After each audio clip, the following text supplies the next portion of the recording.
So welcome back to February Friday. For this case, we are going back to Australia. Specifically, we're going to a city by the name of Melbourne. For those of you, for my Australian fans, for those of you who are from there, or you've lived there at one point, maybe you have heard this case. Definitely know, because this case did get a lot of coverage concerning how young our victim was and the relationship between our victim and our killer. I'm not going to give much spoilers into that. Of course, they're both female, as you're going to see by the thumbnail. And so, with that being said, I'm just going to basically what I could publicly find. It was over being in America.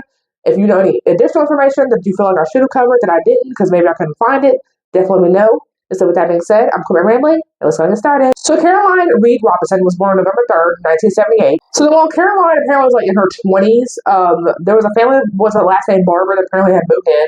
So then it was a husband and wife with 3 kids, and one of the daughters was by the name of Rachel. So Rachel Elizabeth Barber was born September 12th, 1983. Apparently she was this really talented dancer, and she apparently actually convinced her parents for her to drop out of regular school and to pursue dance school full time because she was that passionate about it. So then, of course, Caroline essentially starts becoming Rachel's babysitter because she's a young teenager, and obviously for her other siblings because they're still little themselves. So then apparently Caroline sees something in Rachel and then starts becoming obsessed with her. And then it gets to the point to where she apparently actually tries to get Rachel's birth certificate. And then in 1997, apparently she had took many pictures of Rachel, basically saying it was for a school project. But of course, like I said, there is no school project. She's out of school because she's in her 20s. She's doing it for her own obsession. So Caroline apparently even tried to be a dancer herself because she was obsessed and trying to be like Rachel. But she was not very good. So she unfortunately comes up with the belief that, if I kill Rachel, I can essentially become her because Rachel was essentially everything that I never got to be during my young girl years. So she decides we're going to call Rachel, tell her about this fake job opportunity where she gets paid $100, but however, you are not allowed to tell anybody about it. She decides, Rachel, with the teenage girl she is, apparently was going to use $100 to buy some blue platform shoes. So of course, she being a teenage girl, she luckily did tell some friends about what she's going to do March 1st. On the day of March 1st, she would want to basically taking some transport over to Caroline's house. Caroline would say, I had pizza and beer there, but would of course say that Rachel declined the beer,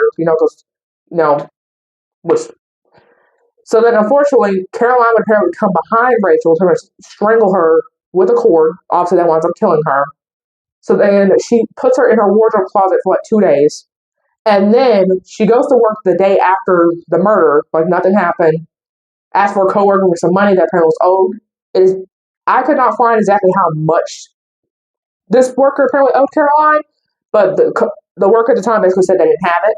Caroline would ask some time later, would get $200 out of her. She gets a taxi to go to her father's farm, which was a distance away from where she lived, and buried Rachel's body in a shallow grave there. So, of course, by this point, Rachel, she is technically missing for at least 2 days. They don't know that she's dead, unfortunately, but, when you're a parent, you automatically assume that your child is dead. You assume that they're hopefully still alive, at least, understandably. So they call the police. Police check phone records. They find that Caroline has apparently repeatedly called Rachel in the last days before she went missing. So then, of course, they also find out that she has a boyfriend. And usually, boyfriends are also usually a suspect in situations. So they go to the boyfriend. The boyfriend's like, hey, there's some blue platform shoes that she wanted to buy at the mall.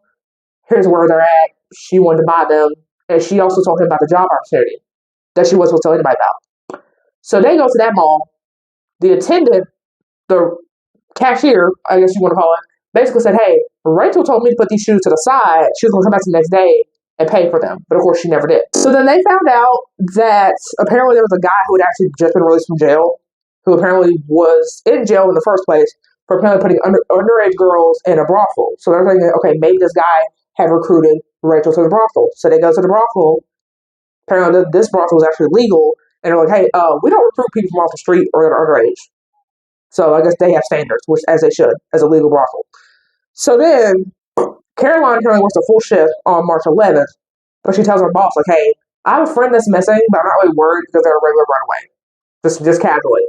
And then apparently the coworker that owed Caroline the money, she's like, hey, the police are up here asking about your possible involvement in this little girl's missing case. So apparently there's the coworker that owed Caroline money was like, hey, the police came by and are saying that you are a person of interest in this missing Rachel girl case.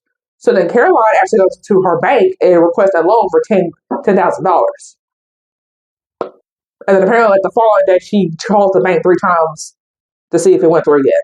So the police wound up going to her apartment, but originally, like, nobody answered. We don't know if not Rachel. We don't know if Caroline was actually there at the time they went at that time. So then Caroline apparently goes to this coworker again. It was like, hey, the rest of the money that you owe me, where it at? I need it for a date. That's what she claims it's for, right? She says, I literally don't have any more money to give you at this time. Okay? So the police come back with a key, I guess they got from the landlord. Key did not work because Caroline had the locks changed. We don't know exactly when, but she had the locks changed. So they get in through a bedroom window of hers and they find her unconscious on her bedroom floor and her epilepsy medicine next to her. So it's believed that she had like an epilepsy episode that almost killed her, but they found her when she died, right? And then they found shoes, basically clothes of Rachel's size in her closet. And I should have mentioned this. Caroline is significantly, not like way bigger, but like at least obviously bigger than Rachel. So it's kind of weird to have Rachel's clothes in your closet when you're like too big to fit those clothes. And Rachel doesn't live with you. You know what I mean? So of course at this point, police are on her ass. So Caroline, of course, confesses, I did it. I killed her. Goes to the father's farm, shows where the body is.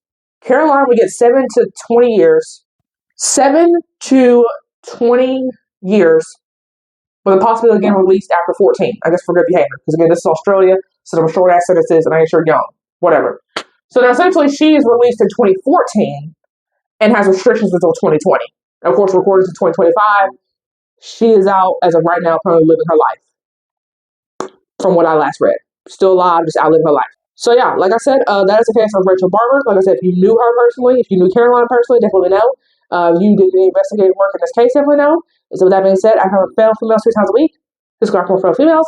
I'll see you guys next one. Bye.